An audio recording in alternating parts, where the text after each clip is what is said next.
India Legal presents Courts Roundup.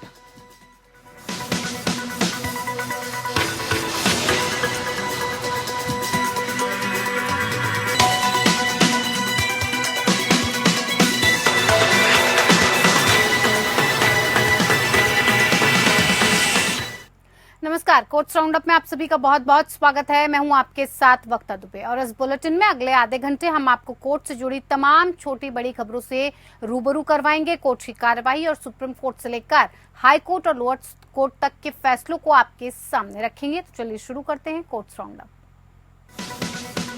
India Legal presents Courts Roundup.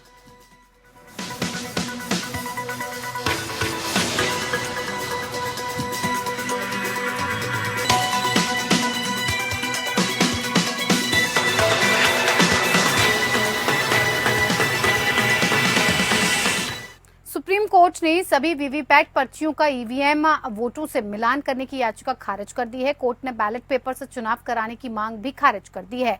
Court ने ये कहा कि पेपर बैलेट से चुनाव नहीं होंगे। कोर्ट ने इस ऐतिहासिक फैसले में चुनाव आयोग को भी कुछ सख्त आदेश दिए हैं। कोर्ट ने बैलेट पेपर से चुनाव कराने की मांग भी खारिज कर दी है और कोर्ट ने इस ऐतिहासिक फैसले में चुनाव आयोग को भी कुछ सख्त आदेश दिए। कोर्ट ने कहा कि नतीजों के बाद 45 दिनों तक ईवीएम सील रहेगी। माइक्रो कंट्रोलर की भी जांच हो सकेगी। परिणाम की घोषणा के बाद टेक्निकल की एक टीम द्वारा ईवीएम के माइक्रो कंट्रोलर प्रोग्राम की जांच कराने का विकल्प होगा और जिसे चुनाव नतीजों की घोषणा के 7 दिन के अंदर करना होगा। सुप्रीम कोर्ट ने कहा कि सिंबल लोडिंग यूनिट पूरी तरह से कंटेनर में सील किया जाएगा और इस पर उम्मीदवारों के हस्ताक्षर भी होंगे और नतीजे घोषित होने के बाद 45 दिन तक ईवीएम को स्ट्रांग रूम में ही रखा जाएगा। इसका सीधा मतलब यह है कि 45 दिन तक ईवीएम में वोटिंग का सारा डेटा सुरक्षित रहेगा। सुप्रीम कोर्ट का फैसला सुनाने वाली बेंच में शामिल जस्टिस संजीव खन्ना ने कहा कि वीवीपैट वेरिफिकेशन का खर्चा उम्मीदवारों को खुद ही उठाना होगा। अगर ईवीएम में कोई गड़बड़ी पाई जाती है तो फिर खर्चा वापस कर दिया जाएगा।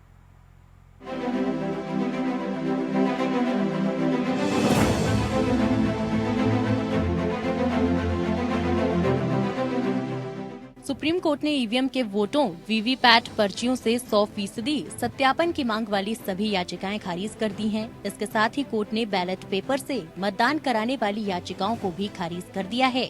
बता दें कि सुप्रीम कोर्ट ने 2 निर्देश दिए हैं। पहला ये है कि सिंबल लोडिंग प्रक्रिया पूरी होने के बाद सिंबल लोडिंग यूनिट को सील कर दिया जाना चाहिए और उन्हें कम से कम 45 दिनों के लिए सहेज कर रखा जाना चाहिए। 1 मई 2024 को या उसके बाद की गई वीवीपैट में सिंबल लोडिंग प्रक्रिया पूरी होने पर सिंबल लोडिंग यूनिट SLU को कंटेनरों में सील और सुरक्षित किया जाना चाहिए। उम्मीदवार या उनके प्रतिनिधि मुहर पर हस्ताक्षर करेंगे। SLU वाले सीलबंद कंटेनरों को परिणामों की घोषणा के बाद कम से कम 45 दिनों की अवधि के लिए ईवीएम के साथ स्ट्रांग रूम में रखा जाएगा। इन्हें खोलकर ईवीएम की तरह ही जांचा और निपटाया जाना चाहिए। इसके अलावा दूसरा निर्देश ये है कि उम्मीदवारों के पास परिणामों के ऐलान के बाद इंजीनियरों की एक टीम की ओर से जांचे जाने वाले ईवीएम के माइक्रो कंट्रोलर प्रोग्राम को पाने का विकल्प होगा। इसके लिए उम्मीदवार को नतीजों के ऐलान के 7 दिनों के अंदर आवेदन करना होगा। इसका खर्च भी उम्मीदवार को खुद ही उठाना होगा। माइक्रो कंट्रोलर यूनिट में जली हुई मेमोरी की जाँच इंजीनियरों की टीम द्वारा की जाएगी। साथ ही दोनों जजों ने इस मामले में अलग अलग फिर भी सहमत निर्णय लिखे हैं। उन उम्मीदवारों द्वारा किए गए लिखित अनुरोध पर परिणामों की घोषणा पोस्ट करें जो उच्चतम मतदान वाले उम्मीदवार के पीछे 2 और 3 स्थान पर हैं। ऐसे उम्मीदवार या उनके प्रतिनिधि मतदान केंद्र या क्रमांक से ईवीएम की पहचान करेंगे। सभी उम्मीदवारों और उनके प्रतिनिधियों के पास सत्यापन के समय उपस्थित रहने का विकल्प होगा। ऐसा अनुरोध परिणाम घोषित होने के 7 दिनों के भीतर किया जाना चाहिए। जिला निर्वाचन अधिकारी इंजीनियरों की टीम के परामर्श से जली हुई मेमोरी माइक्रो कंट्रोलर की प्रामाणिकता और अक्षुण्णता को प्रमाणित करेगा। सत्यापन प्रक्रिया आयोजित होने के बाद उक्त सत्यापन के लिए वास्तविक लागत या खर्च ECI द्वारा अधिसूचित किया जाएगा और उक्त अनुरोध करने वाले उम्मीदवार खर्च का भुगतान करेगा। ईवीएम से छेड़छाड़ पाए जाने पर खर्चा वापस कर दिया जाएगा। साथ ही जस्टिस खन्ना ने कहा कि हमने मौजूदा प्रोटोकॉल, तकनीकी पहलुओं और रिकॉर्ड में मौजूद डेटा का हवाला देते हुए उन सभी को खारिज कर दिया है। जस्टिस खन्ना ने चुनाव आयोग से वोटों की पर्चियों की गिनती के लिए इलेक्ट्रॉनिक मशीन के सुझाव की जांच करने को कहा और ये भी पूछा कि क्या चुनाव चिन्ह के साथ साथ प्रत्येक पार्टी के लिए एक बार कोड भी हो सकता है। जस्टिस दत्ता ने अपने फैसले के अतिरिक्त बिंदुओं का जिक्र करते हुए ये भी कहा कि किसी व्यवस्था पर आंख मूंदकर अविश्वास करने से अनुचित संदेह पैदा हो सकता है। इससे पहले 2 दिन की लगातार सुनवाई के बाद पीठ ने 18 अप्रैल को याचिकाओं पर अपना फैसला सुरक्षित रख लिया था। हालांकि शीर्ष कोर्ट ने इस मामले को फिर से सूचीबद्ध किया था। तब शीर्ष कोर्ट ने अदालत से चुनाव आयोग से कुछ बातों को लेकर स्पष्टीकरण मांगा था, जिसके बाद अदालत ने अपना फैसला सुरक्षित रख लिया था। Bureau report, APN। Supreme Court ने स्त्री धन को लेकर एक अहम फैसले में ये कहा है कि महिला का स्त्री धन उसकी संपत्ति है, जिसे अपनी मर्जी से खर्च करने का उसे पूरा अधिकार है। इस स्त्री धन में पति कभी भी हिस्सेदार नहीं बन सकता, लेकिन संकट के समय पत्नी की रजामंदी से इसका इस्तेमाल कर सकता है। जस्टिस संजीव खन्ना और जस्टिस दीपांकर दत्ता की पीठ ने स्त्री धन को लेकर दायर एक वैवाहिक विवाद पर सुनवाई करते हुए कहा था कि महिला को अपनी स्त्री धन पर पूरा अधिकार है, जिसमें शादी से पहले, शादी के दौरान या बाद में मिली हुई सभी चीजें शामिल हैं, जैसे कि माता पिता, ससुराल वालों, रिश्तेदारों और दोस्तों से मिले गिफ्ट, धन, गहने, जमीन और बर्तन आदि। हिंदू महिला का स्त्री धन का हक हिंदू उत्तराधिकार अधिनियम 1956 की धारा 14 और हिंदू विवाह अधिनियम 1955 की धारा 27 के तहत आता है। ये कानून शादी से पहले, शादी के समय या शादी के बाद महिला को स्त्री धन अपने पास रखने का पूरा हक देता है। महिला चाहे तो स्त्री धन को अपनी मर्जी से किसी को दे सकती है या बेच सकती है। और उसके साथ ही घरेलू हिंसा अधिनियम 2005 की धारा 12 भी महिलाओं को ऐसे मामलों में स्त्री धन का अधिकार देती है जहां वो घरेलू हिंसा का शिकार होती हैं। वो इन कानूनों की मदद से अपना हक वापस ले सकती हैं। क्या है, सुप्रीम कोर्ट ने कहा कि महिला का स्त्री धन उसकी पूर्ण संपत्ति है, उसे अपनी मर्जी से खर्च करने का पूरा अधिकार है। यह कभी भी उसके पति के साथ संयुक्त संपत्ति नहीं बन सकता। संकट के समय में पति इसका उपयोग कर सकता है, लेकिन इसे या इसके मूल्य को वापस पत्नी को लौटाना पति का दायित्व है। जस्टिस संजीव खन्ना और जस्टिस दीपांकर दत्ता की पीठ ने संविधान के अनुच्छेद 142 के तहत अपनी शक्ति का प्रयोग करते हुए पति को अपनी पत्नी के सभी आभूषण छीनने के लिए 25 लाख रुपए की आर्थिक क्षतिपूर्ति देने का आदेश दिया। महिला अब 50 वर्ष की है। जीवन यापन की लागत में वृद्धि और समता एवं न्याय के हित को ध्यान में रखते हुए महिला को क्षतिपूर्ति देने का आदेश दिया गया। पीठ ने हाईकोर्ट के तर्क को नकार दिया कि एक नवविवाहित महिला को पहली रात ही सारे सोने के आभूषणों से वंचित कर दिया जाना विश्वसनीय नहीं है। पीठ ने कहा कि लालच एक शक्तिशाली प्रेरक है और इसने मनुष्य को बहुत ही घृणित अपराध करने के लिए प्रेरित करता है। इस प्रकार हम इसे मानवीय संभावना के दायरे से बाहर नहीं पाते हैं कि एक पति अपनी पत्नी के खिलाफ ऐसे अस्वीकार्य और अवांछनीय कार्य करे जैसा कि आरोप लगाया गया था। दरअसल पत्नी ने दावा किया था कि 2003 में शादी की पहली ही रात उसके पति ने उसके सारे गहने सास के पास सुरक्षित रखने के लिए ले लिए। हालांकि हाईकोर्ट ने वर्ष 2009 में दायर की गई याचिका के कारण महिला की ओर से सद्भावना की कमी को जिम्मेदार ठहराया, जबकि पति पत्नी का साथ 2006 में ही समाप्त हो गया था। इस पर सुप्रीम कोर्ट ने कहा कि विवाह के मामले शायद ही कभी सरल या सीधे कहे जा सकते हैं, इसलिए विवाह के पवित्र बंधन को तोड़ने से पहले एक यांत्रिक समय सीमा के अनुसार मानवीय प्रतिक्रिया वह नहीं है जिसकी कोई उम्मीद करेगा। सुप्रीम कोर्ट ने कहा कि तलाक प्रमुख रूप से भारतीय समाज में अभी भी एक कलंक माना जाता है और विवादों और मतभेदों को सुलझाने के लिए किए गए प्रयासों के कारण कानूनी कार्यवाही शुरू होने में किसी भी तरह की देरी समझ में आती है। अदालत ने ये भी कहा कि विवाह की अवधारणा पति पत्नी के अपरिहार्य आपसी विश्वास पर टिकी होती है, जिसमें वैवाहिक संबंध अनिवार्य रूप से शामिल हैं। यह मान लेना कि अपीलकर्ता को पहले दिन से पहले पति पर भरोसा नहीं था असंभव है। इसलिए हाईकोर्ट उन तथ्यों से सही निष्कर्ष निकालने में विफल रहा जो काफी हद तक स्थापित प्रतीत होते हैं। सुप्रीम कोर्ट ने कहा कि फैमिली कोर्ट के एक तर्क संगत निर्णय में हस्तक्षेप कर हाईकोर्ट ने स्पष्ट रूप से गलती की है। अदालत ने यह भी नोट किया कि हाईकोर्ट ने महिला पर आवश्यकता से अधिक बोझ डाला और सही निष्कर्ष निकालने में विफल रहा। Bureau report.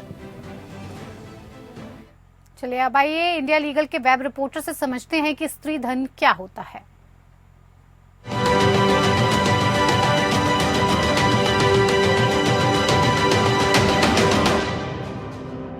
स्त्री धन the absolute property of a wife या हस्बैंड उसके ऊपर कोई कंट्रोल रहता है। द टर्म स्त्री धन is associated with property in Hindu law. ये वेल्थ, गिफ्ट और प्रॉपर्टी को रेफर करते हैं जो एक वुमन रिसीव करता है फ्रॉम हर पेरेंट्स, रिलेटिव्स और in laws during her marriage और at the time of bidding farewell. Supreme Court ने हाल ही में माया गोपीनाथ वर्सेस अनूप एसबी के मामले में रश्मि कुमार वर्सेस महेश कुमार भादे को रेफर करते हुए define stridhan as an absolute property of a woman and while the husband has no control over it, he can use it in time of distress.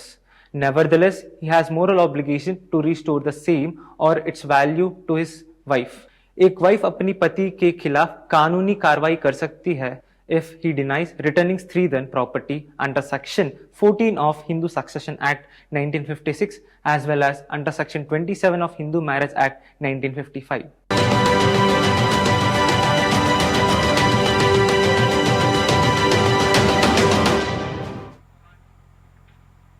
इधर पश्चिम बंगाल के संदेश खाली मामले में पश्चिम बंगाल सरकार सुप्रीम कोर्ट पहुंच गई है। संदेश खाली मामले की सीबीआई जांच के आदेश देने वाली कलकत्ता हाईकोर्ट के आदेश को पश्चिम बंगाल सरकार ने सुप्रीम कोर्ट में चुनौती दी है। सुप्रीम कोर्ट 29 अप्रैल को मामले पर सुनवाई करेगा। दरअसल कलकत्ता हाईकोर्ट ने संदेश खाली मामले की जांच सीबीआई से कराए जाने का आदेश देते हुए कहा था कि मामले की जांच की निगरानी खुद करेगा। दरअसल कलकत्ता हाईकोर्ट ने पश्चिम बंगाल में संदेश खाली में महिलाओं के खिलाफ कथित और अत्याचार और जबरन जमीन हड़पने की सीबीआई जांच का आदेश दिया था। अदालत ने कहा था कि वो जांच की निगरानी करेगी और केंद्रीय जांच ब्यूरो को मछली पालन के लिए कृषि भूमि के अवैध रूपांतरण पर रिपोर्ट दाखिल करने का निर्देश दिया। कलकत्ता हाईकोर्ट के आदेश के बाद सीबीआई ने पश्चिम बंगाल के संदेश खाली में जमीन हड़पने और महिलाओं के खिलाफ अपराध से केस में पहली एफआईआर दर्ज की है। इसमें 5 मुख्य आरोपियों के नाम शामिल है। हालांकि ये आरोपी कौन है ये सामने नहीं आया है, लेकिन कहा जा रहा है कि ये प्रभावशाली लोग हैं। कलकत्ता हाईकोर्ट ने 10 अप्रैल को संदेश खाली मामले की जांच सीबीआई को सौंप दी थी। अपने आदेश में कहा था कि सीबीआई कोर्ट की निगरानी में जांच करेगी और रिपोर्ट सौंपेगी। मामले की अगली सुनवाई 2 मई को होगी और इसी फैसले को सुप्रीम कोर्ट में चुनौती दी गई है।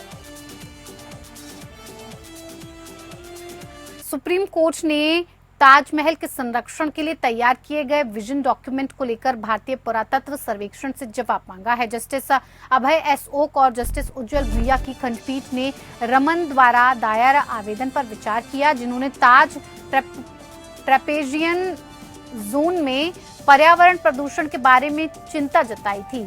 आवेदक का प्रतिनिधित्व कर रहे सीनियर एडवोकेट संजय उपाध्याय ने आगरा में प्रदूषण के प्रतिकूल प्रभावों को कम करने के लिए अधिक समग्र दृष्टिकोण के लिए तर्क दिया। उन्होंने कहा कि ताज ट्रेपेजियम जोन प्रदूषण रोकथाम और नियंत्रण प्राधिकरण की अप्रभावी कार्यप्रणाली के कारण समस्याएं उत्पन्न हुई। 22 अप्रैल को उपाध्याय ने अदालत को आवेदक के निधन की जानकारी दी। हालांकि न्यायालय ने उठाए गए मुद्दे के महत्व पर ध्यान दिया, जिसमें ताजमहल को प्रदूषण से बचाने के लिए पूर्व आदेश द्वारा निर्देशित विजन दस्तावेज का कार्यान्वयन भी शामिल है। न्यायालय ने पूर्व आदेश पर भी गौर किया, जिसमें ताजमहल के रखरखाव के लिए जिम्मेदार एजेंसी भारतीय पुरातत्व सर्वेक्षण के परामर्श के बिना school of planning and architecture of Uttar Pradesh राज्य द्वारा विजन डॉक्यूमेंट की तैयारी दर्ज की गई। सुप्रीम कोर्ट ने उत्तर प्रदेश राज्य को विजन प्लान की कॉपी पेश करने का निर्देश दिया और भारतीय पुरातत्व सर्वेक्षण को 2 महीने के भीतर शपथ पत्र के माध्यम से विजन प्लान पर अपनी प्रतिक्रिया प्रस्तुत करने का भी निर्देश दिया। भारतीय पुरातत्व सर्वेक्षण की टिप्पणियों के साथ विजन योजना के कार्यान्वयन पर चर्चा करने के लिए मामला अब 11 जुलाई 2024 को आगे विचार के लिए निर्धारित है।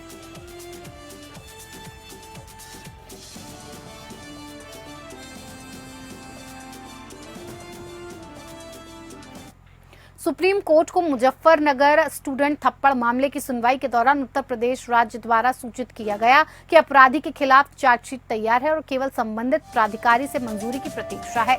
राज्य ने प्रस्तुत किया कि मंजूरी मिलते ही आरोप पत्र दायर किया जाएगा। मामला उस घटना से संबंधित है जहां मुजफ्फरनगर के स्कूल में टीचर ने कथित तौर पर अपने स्टूडेंट से दूसरे स्टूडेंट को थप्पड़ मारने के लिए कहा और कथित तौर पर उसके खिलाफ सांप्रदायिक गालियां दी। घटना के बाद एक्टिविस्ट तुषार गांधी द्वारा जनहित याचिका दायर की गई, जिसमें घटना की उचित और समयबद्ध जांच की मांग की गई। इससे पहले न्यायालय ने उत्तर प्रदेश राज्य से अपराधी पर मुकदमा चलाने के लिए उठाए गए कदमों के बारे में पूछा।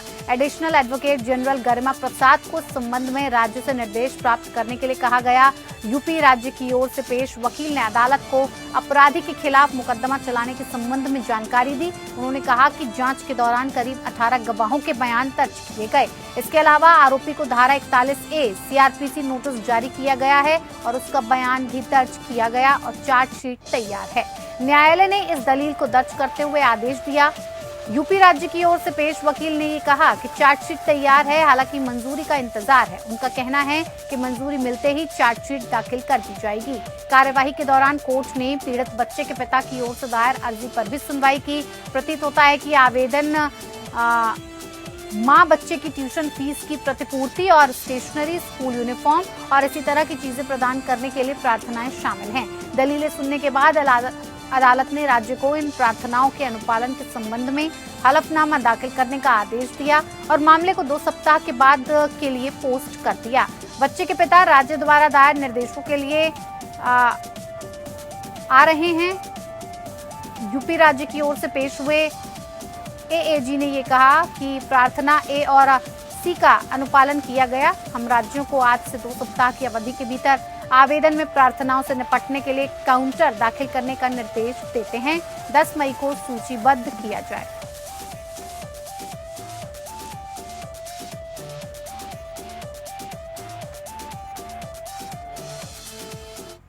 दिल्ली उच्च न्यायालय ने हाल ही में ये माना है कि एक पिता द्वारा बच्चों की वैधता को स्वीकार करने से इनकार करना और पत्नी के खिलाफ विवाहेतर संबंध के निराधार आरोप लगातार पत्नी के खिलाफ मानसिक क्रूरता का कार्य है। जस्टिस सुरेश कुमार कैत और नीना बंसल कृष्णा की खंडपीठ ने सुप्रीम कोर्ट के एक फैसले का हवाला दिया और ये कहा कि इस तरह के आरोप चरित्र, सम्मान और प्रतिष्ठा पर गंभीर हमला है और क्रूरता का सबसे खराब रूप है। कोर्ट ने कहा इस तरह के अप्रमाणित दावे जो मानसिक पीड़ा का कारण बनते हैं, वैवाहिक कानून में क्रूरता की पुनर्निर्मित अवधारणा के बराबर होने के लिए अपने आप में पर्याप्त हैं। इसीलिए इसने पारिवारिक अदालत द्वारा पति की तलाक की याचिका को खारिज करने को बरकरार रखा और इसके खिलाफ पुरुष की अपील को खारिज कर दिया। उच्च न्यायालय ने ये कहा, न्यायाधीश ने ठीक ही कहा है कि विवाहेतर किसी व्यक्ति के साथ अपवित्रता और अशोभनीय परिचय के घृणित आरोप लगाना और विवाहेतर संबंध के आरोप पति पत्नी के चरित्र, सम्मान, प्रतिष्ठा, स्थिति के साथ साथ मानसिक स्वास्थ्य पर गंभीर हमला है।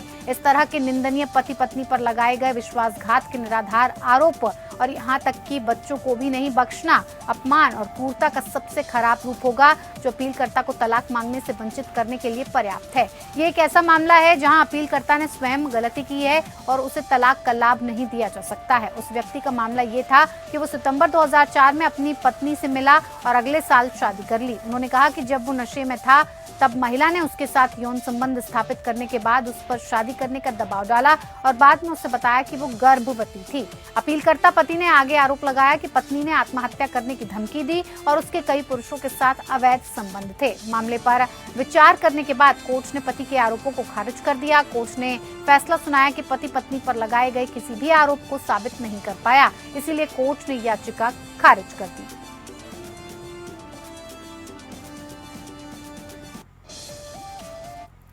इधर व्हाट्सएप ने दिल्ली हाई कोर्ट में कहा है कि उन्हें भारत से बाहर निकलना होगा अगर उन्हें एन्क्रिप्शन तोड़ने के लिए कहा गया।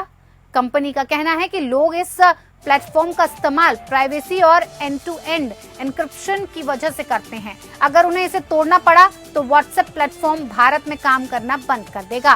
व्हाट्सएप की ओर से ये बात दिल्ली हाईकोर्ट में चल रहे एक मामले की सुनवाई के वक्त कही गई है। कोर्ट में व्हाट्सएप और उसकी पेरेंट कंपनी फेसबुक यानी कि मेटा की याचिकाओं पर सुनवाई हो रही है, जिसमें 2021 आईटी के नियमों को चुनौती दी गई है। 2021 आईटी कानून के एक नियम में सोशल मीडिया प्लेटफॉर्म्स और मैसेजिंग एप्स को यूजर्स की चैट ट्रेस करने और किसी मैसेज के पहले सेंडर की पहचान करने का प्रावधान बनाने की बात कही गई है। आसान भाषा में कहें तो किसी मैसेज को पहली बार किसने भेजा है, इसका पता लगाने के लिए यूजर्स के मैसेज को ट्रेस करने को कहा गया है। अगर व्हाट्सएप ऐसा करता है तो उसे सभी यूजर्स के तमाम मैसेज को ट्रेस करना होगा और उनका एक रिकॉर्ड सालों तक अपने पास रखना होगा। इससे एंड टू एंड एन्क्रिप्शन टूट जाएगा। केंद्र सरकार ने 2021 आईटी का ऐलान 25 फरवरी 2021 को किया था। फेसबुक, इंस्टाग्राम, व्हाट्सएप, एक्स जैसे बड़े प्लेटफॉर्म्स को नए नियमों का पालन करना होगा। व्हाट्सएप की ओर से तेजस कारिया ने मामले की सुनवाई कर रही मुख्य न्यायाधीश मनमोहन और न्यायाधीश मनमीत प्रीतम सिंह अरोड़ा की बेंच को ये बताया, बतौर प्लेटफॉर्म हम कह रहे हैं कि अगर हमें एन्क्रिप्शन तोड़ने के लिए कहा गया तो व्हाट्सएप बाहर चला जाएगा। हमें पूरी चेन रखनी होगी और हमें नहीं पता है कि कौन से मैसेज को डिक्रिप्ट करने के लिए कहा जाएगा। इसका मतलब है कि करोड़ों मैसेज को हमें सालों तक स्टोर करके रखना होगा। बेंच ने इस मामले में पूछा कि क्या दूसरे देशों में भी ऐसे नियम हैं, जिसके जवाब में व्हाट्सएप ने कहा कि ऐसा कोई नियम दुनिया में कहीं भी नहीं है, यहाँ तक कि ब्राजील में भी नहीं। और इस मामले में अगली सुनवाई 14 अगस्त को होगी।